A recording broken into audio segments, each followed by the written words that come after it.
uno de los eventos anuales más conocidos que son populares en la televisión europea es el Festival de la Canción de Eurovisión. Esto es casi que una tradición en Europa ver la Eurovisión desde los años 50, cuando fue creado como un mecanismo de la Unión Europea de Radiodifusión para crear un entorno pacífico donde los países se reunieran a través de sus empresas representativas de radiodifusión en aquel momento, después de televisión, para crear esa experiencia musical compartida y crear un entorno libre de conflictos y en favor de la paz, de la diversidad y de la creatividad. Entonces, desde el año 1956, cuando se lanza la primera edición, hasta nuestros días, se ha dado esa evolución. Entonces vamos a ver en este video cómo ha sido esa evolución, las particularidades a través de los ganadores de cada edición y por supuesto las curiosidades que tengamos a la mano con respecto a quiénes participaron, qué ocurrió, cuáles son sus características, cómo ha evolucionado el concurso. Entonces vamos con la intro y vamos a ver a los ganadores de la Eurovisión en cada edición y sus curiosidades respectivas. Buenos días, buenas tardes, buenas noches. Sé bienvenido a esta aventura, a este canal y al video de hoy. Ahora sí, señoras, señores, ¡a lo que vinimos! Zombie Apocalypse.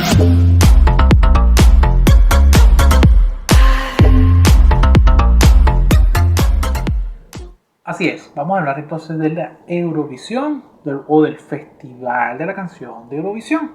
¡Demonios, Gob! ¡Eres realmente un genio! Para ello vamos a hablar un poco en el contexto en el cual surge el concurso. Estamos partiendo de una Europa que viene recuperándose de la Segunda Guerra Mundial, donde ya comienzan a adelantarse a darse algunos adelantos tecnológicos como la radiodifusión a gran escala, las primeras experiencias de televisión en Europa. Y entonces la Unión Europea de Radiodifusión, que se crea a principios de los años de 1950, exactamente el 12 de febrero, son 23 radiodifusoras tanto de la Europa Occidental como la cuenca del Mediterráneo, se unen y comienza a pensarse un poco en lo que es esa idea de hacer una reunión musical a la cual asisten, podemos decir, algunos países. Los primeros que aparecen son Alemania Occidental, Bélgica, Francia, Luxemburgo, Países Bajos, o como se llamaba anteriormente, Holanda, Suiza e Italia. Se presentan en Lugano y ahí es donde todo comienza, donde comienza el Festival de Eurovisión. Esa es una historia de origen brutal. Entonces tenemos por acá un video de un usuario, Schlager Lucas, para haberlo pronunciado bien, el cual ha recopilado de una manera magnífica los ganadores de Eurovisión a lo largo de su existencia. Entonces vamos a utilizar o vamos no a reaccionar porque ya lo he visto un montón de veces, pero sí a analizar un poco la experiencia entonces en cada año y las curiosidades que nos dejan. Le voy a dejar en la descripción el link del video de Schlager Lucas y el canal, porque es un canal que está bastante completo y que tiene mucho material sobre Eurovisión muy interesante. Qué buena onda. Comencemos entonces con el año 1957. 1956, perdón, aquí lo tengo.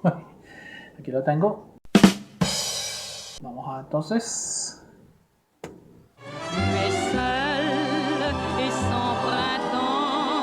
Hablamos de que es una canción estilo chanson francesa, esa música muy, podríamos llamarla muy orquestal, muy de esa época de los años 50, en un festival como comentamos, lo dijimos en su momento, solamente tenía 7 países.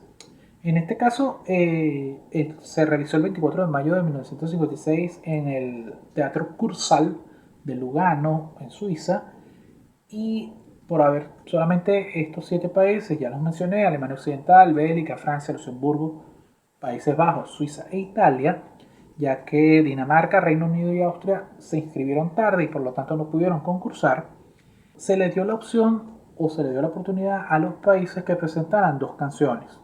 La ganadora, Les Aisa, por Suiza, cantó esta canción en francés y también cantó una en alemán, dos de los idiomas reconocidos en la Confederación Helvética. La transmisión fue eminentemente radiofónica. De hecho, se comenta que hay muy poco registro en video de este concurso, y los jurados de cada país se encontraban en el teatro y votaban específicamente por una canción. De hecho, nunca se supo o no se supo a ciencia cierta cómo fueron los resultados hasta tiempo después. Solamente se supo que ella era la que había ganado. Ok, avancemos. 1957.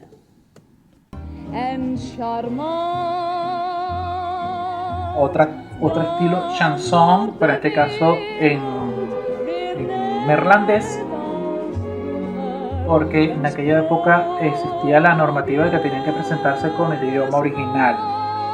Aquí ya vemos que hay más participantes y el segundo lugar fue en Francia. Este festival tuvo lugar el 3 de marzo de 1957 en Frankfurt, en el Grosser Saal des Hessischen Rundfunks. ¿Qué? Mi alemán es terrible. Eso fue estúpido. Es como decir algo así como la gran sala de radiodifusión del Hessischer Rundfunk, o como se llama actualmente, la HR Saal. ¿Qué? Eso fue todo un éxito para mí. Vuelvo y repito, discúlpenme mi alemán. No había otra manera. En este caso se realizó allí porque Suiza declinó volver a presentar consecutivamente el festival, dado que había hay una normativa donde el ganador del concurso presenta al año siguiente el concurso. Un precio razonable. Dentro de las particularidades que podríamos mencionar, se establece la presencia de dúos, además de solistas. La votación se hizo pública, lo que es el colofón de cada espectáculo del Eurovisión. Y también fue la primera vez en que los jurados estaban en sus respectivos países y se les llamaba vía telefónica. Y ahí viene la tradicional, el saludo de, por ejemplo, Madrid llamando. Aunque España todavía no estaba concursando en este año.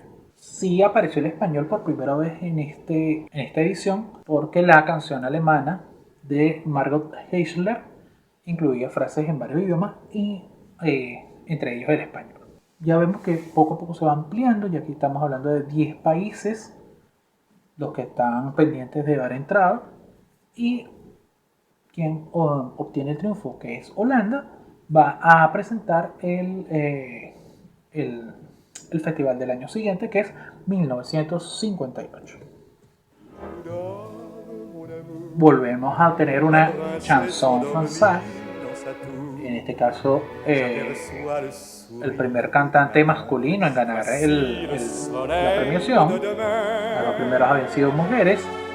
Este es masculino y es quien presenta el ganador.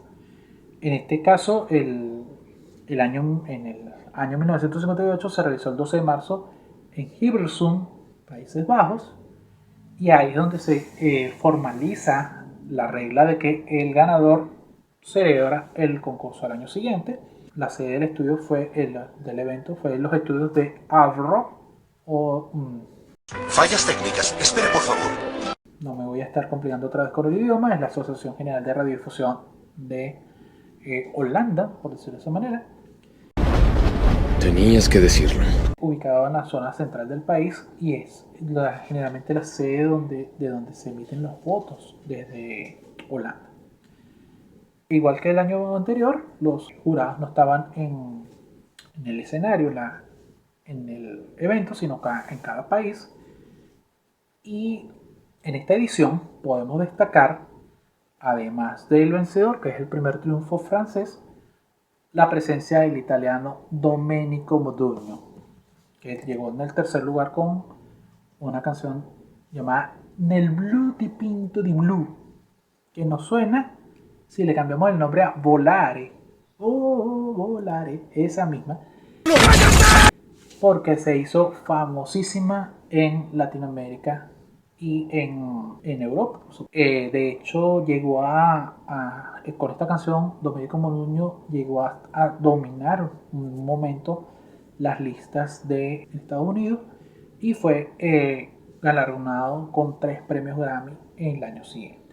Eurovisión también ha servido un poco como plataforma para impulsar la carrera de algunos artistas europeos que han podido hasta llegar a América, tanto a Estados Unidos como a Latinoamérica. Vamos con el año 1959.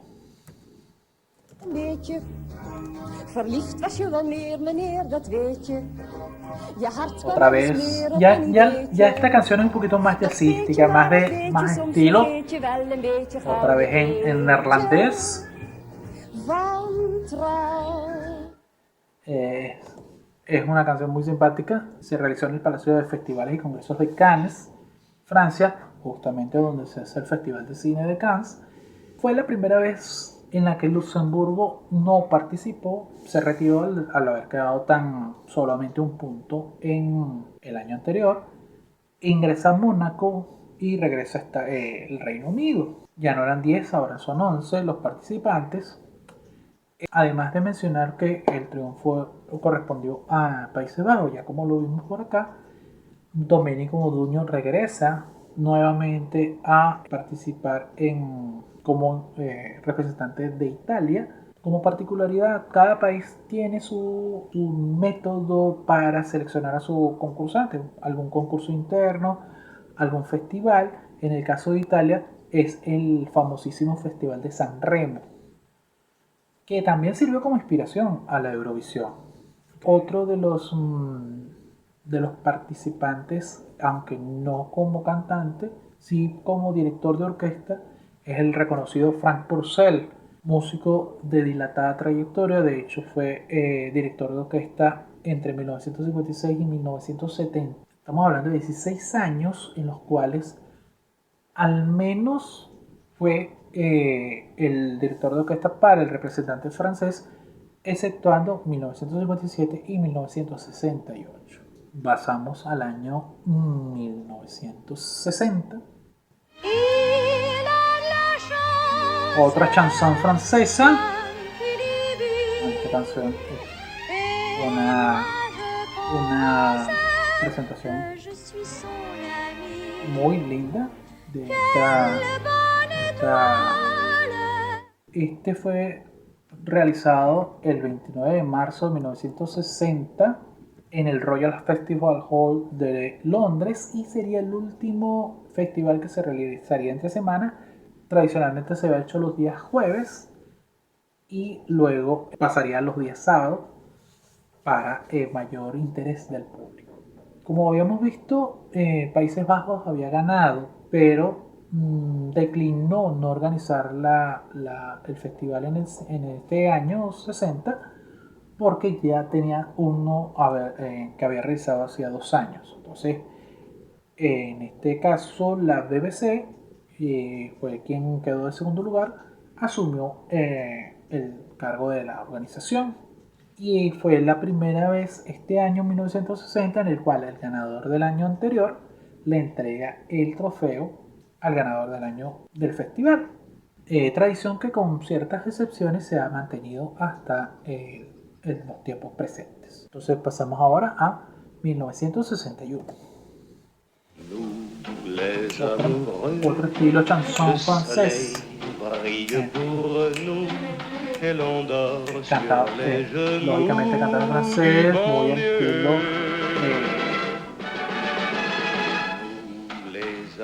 Vean cómo poco a poco va cambiando el estilo musical, ya no es tan ya no es una balada seca, es más rítmica, más estilo.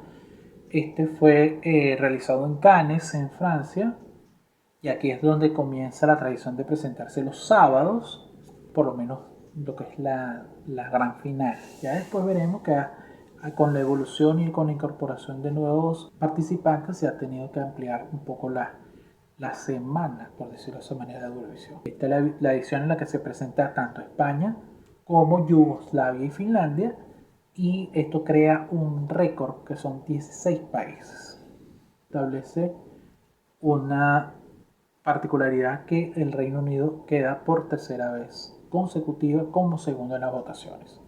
Año 1962, viajamos a Luxemburgo.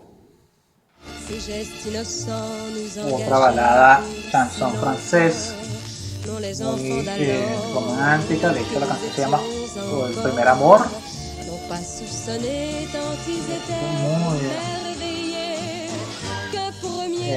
Tenemos la particularidad de ser bien interesante.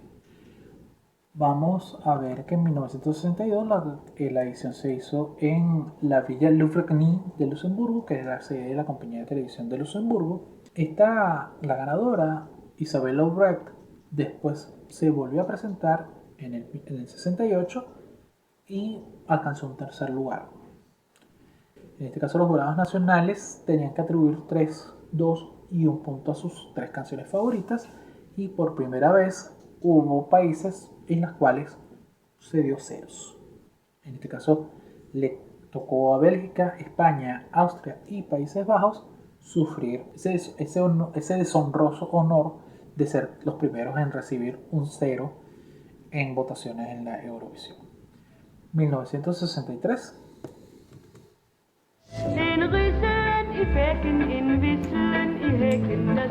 Y aquí cambia el ritmo de las canciones. Vemos que sigue siendo estilo chanson francés, pero más rítmico, más como un vals.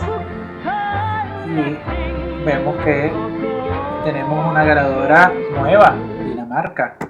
Tenemos una ganadora nueva que es de Dinamarca. Este concurso ocurrió el 23 de marzo en la BBC, en el centro de televisión de la BBC en Londres. Francia, al haber asumido 2 ediciones recientes, declinó llevar a cabo esta edición, y al igual que Mónaco. Por lo tanto, entonces el Reino Unido recibió el mandato de la Unión Europea de Radiodifusión de presentar el concurso. Otro cambio, un nuevo cambio en la votación.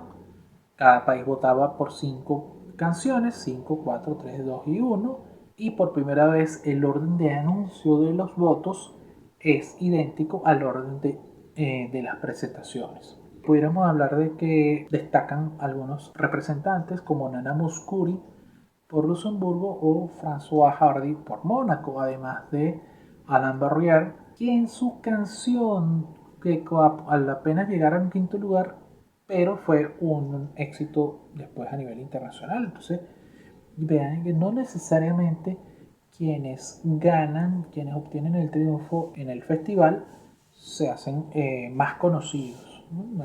Hay veces que hay canciones que, sin haber alcanzado un lugar de privilegio, terminan siendo más populares. Avanzamos a 1964.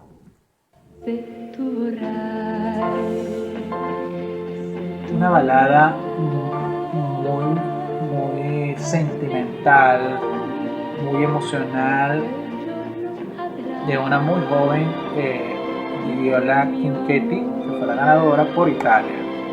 Como dijimos, nos vamos a Tivoli, precisamente al Tivoli Concertsaal, la sala de conciertos de Tivoli, en el segundo parque de atracciones más antiguo del mundo, en Copenhague. Se mantienen los 16 países, pero hay un cambio. Suecia se retira por una huelga de artistas y se incorpora Portugal, pero no le fue muy bien porque fue de los países que tuvo cero, junto a Alemania Occidental, Yugoslavia y Suiza.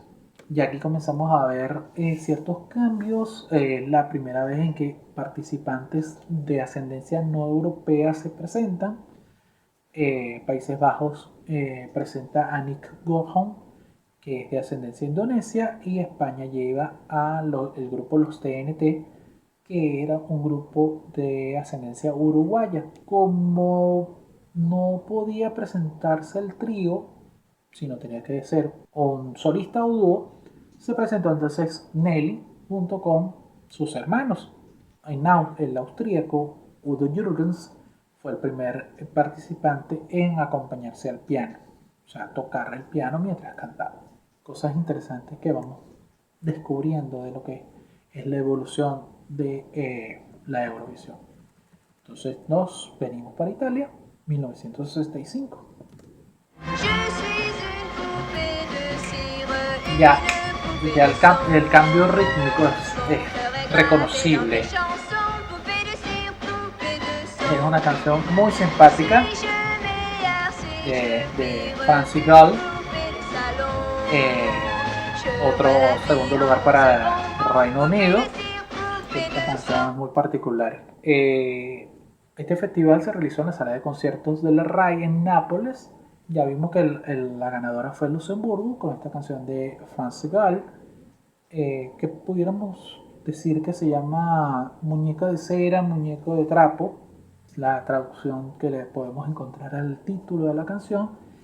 ¿Y es algo? Y de la cual descubrí una versión bien interesante que estamos escuchando aquí al fondo en la voz de Francia, de Plus Belle Voice, realizada en el año 2021, una versión de ópera pop muy interesante. También es la primera vez que la Eurovisión no solo se transmite por la Unión Europea de Radiodifusión, sino también por la Intervisión, que era su homólogo para los países de Europa del Este, para los países bajo la órbita de la Unión Soviética. Vuelve a haber un cambio en la distribución de los votos. Cada jurado otorgaba 9 puntos y los votos podían ir entre 3 canciones, 2 canciones o darle el puntaje completo a una sola canción. Tenemos entonces 4 países que otra vez se quedan sin puntos: España, Alemania, Bélgica y Finlandia, y es la segunda vez que cada uno de esos 4 países obtiene 0 puntos. Luxemburgo ganó y ahora viene Luxemburgo a presentarnos el festival en el año 1966. Merci, chérie. Otra balada, la está cantando en alemán, pero tiene el título en francés. Está bien interesante la cuestión. Es el primer triunfo de Austria, dentro del festival, y se realizó en la ciudad de Luxemburgo el 5 de marzo del 66. Por segunda vez, Luxemburgo es sede del festival y lo realiza igualmente en la villa que mencionamos anteriormente. Brillante pero holgazán. Aquí este es el año donde se establece la regla de que el país concursante debe llevar el tema en uno de los idiomas nacionales. Por ejemplo, en el caso de Suiza podía presentarlo en italiano, podía presentarlo en francés, podía presentarlo en alemán, pero no podía presentarlo, por ejemplo, en inglés. Aquí no hacemos esas cosas. Otra particularidad o otro dato curioso es la cantante de Países Bajos, de Holanda, Milia Skop. Es la primera persona de raza negra en participar y a su vez la primera persona que usó micrófono de mano, no micrófono con pedestal, como era lo usual en ese tiempo. Vamos al año 1967, primera visita a Viena. Y aquí esta canción ya comienza a sonar muy al estilo de lo que la música británica de esos tiempos, muy al estilo de esa época en Inglaterra. Entonces la edición se realizó el 8 de abril de 1967 desde el Palacio Imperial de Hofbrunn en Viena, y por primera vez se transmitió con señal de definición de 625 líneas, en blanco y negro todavía, pero con una definición de calidad. Uno de los artistas notables que se presentaron en esta edición del festival fue Rafael. El mítico cantante español Rafael fue el representante español en 1967 Y también lo había hecho el año anterior, en 1966, quedando séptimo. En esta edición subió un escalón, quedó en sexto lugar. Eso lo que hizo fue cimentar su fama, una fama que ha llegado hasta nuestros días. Estamos hablando de más de 45, casi 50 años de trayectoria artística. Y como detalle adicional, pudiéramos decir que a Sandy Shaw nunca le gustó la canción de la marioneta en su cuerda. Nunca le gustó, prefería otro tema, pero así quedó. 1968, regresamos a Inglaterra. Primera canción en español. Tiene sus particularidades y por supuesto el mismo estilo. Ya cambia un poco la dinámica de la música. Es más alegre, más emocional, más de atraer al público, más de emocionar y de ese cambio generacional, ese cambio musical, ya hace una música más emocional. Como dijimos, regresamos a Londres, en este caso el 6 de abril del 68, al Royal Albert Hall de Londres, Reino Unido, y por primera vez se transmite a colores, se transmite en señal a color para Alemania Occidental, Francia, Noruega, los Países Bajos, Reino Unido, Suecia y Suiza. A pesar de que la televisión a color no había mucha distribución de equipos, además también se transmitió vía satélite hacia Europa del Este, ya lo sabíamos por intervención, también algunos países en Sudamérica y Túnez, quienes retransmitieron esta edición del festival. Una de las particularidades con respecto al tema ganador, que es La La La, es que quien iba a ser el representante original iba a ser Joan Manuel Serrat. Pero Joan Manuel Serrat, como se negó a cantarlo en español porque él quería cantarlo era en catalán, la televisión española le retiró del certamen. Recordemos que Joan Manuel Serrat siempre ha sido muy pro catalán y esa época era donde estaba Francisco Franco como presidente y él había prohibido el uso de otros idiomas que no fueran el español por el nacionalismo y todo. Hay cosas históricas que no nos interesa tocar acá. Aquí no hacemos esas cosas. La televisión española propuso enviar al dúo dinámico que habían sido los autores de la canción, pero finalmente deciden llamar a Maciel. Maciel estaba en una gira en México y solo tuvo 10 días para preparar la canción y llegar al concurso. Pero eso no fue impedimento para ser el primer y hasta ahora único triunfo formal de España en la competencia. ¿Por qué digo eso? Por lo que viene a continuación, 1969 en Madrid, España. Solo quiero que me digas que Una canción muy al estilo de esa época. Ya comienza a sonar los ritmos yeye, lo que llamaban en esa época los ritmos yeye en España. Lo dejé correr porque aquí hay una particularidad, es el primer empate que ocurre entre los cuatro países. Estamos hablando de España, estamos hablando del Reino Unido, estamos hablando de Holanda y estamos hablando de Holanda y estamos hablando también de Francia. Es la primera vez que ocurre un empate de cuatro países con la misma puntuación y que no había forma hasta ahora de resolverlo. Simplemente la regla decía que gana la televisión o las televisoras con más votos. Entonces al quedar un cuadro de empate, y vean que cada canción tiene su particularidad, ya lo hemos visto. Esta es ya otra chanson francesa y eso por supuesto complicó a la presentadora de ese concurso porque no sabía qué hacer en ese sentido. Y tuvieron que resolver de alguna manera, como había 4 premios para el intérprete, para el compositor, para el director de la orquesta y para el compositor de un musical. Entonces a cada uno se le dio en vivo, se le dio uno de esos premios y después se entregaron los demás. Dijimos que ese espectáculo se realizó en el Teatro Real de Madrid el 29 de marzo de 1969. Y como curiosidad también, además de esto del empate, la transmisión llegó a Chile, Puerto Rico, Brasil y a los países de intervención. La cosa se nos está haciendo larga, vamos a tener que dividirlo en varias partes. Manténganse en contacto, suscríbanse al canal, visiten mis redes sociales. Cuídense, estamos pendientes, no se me pierdan. Saludos, éxitos.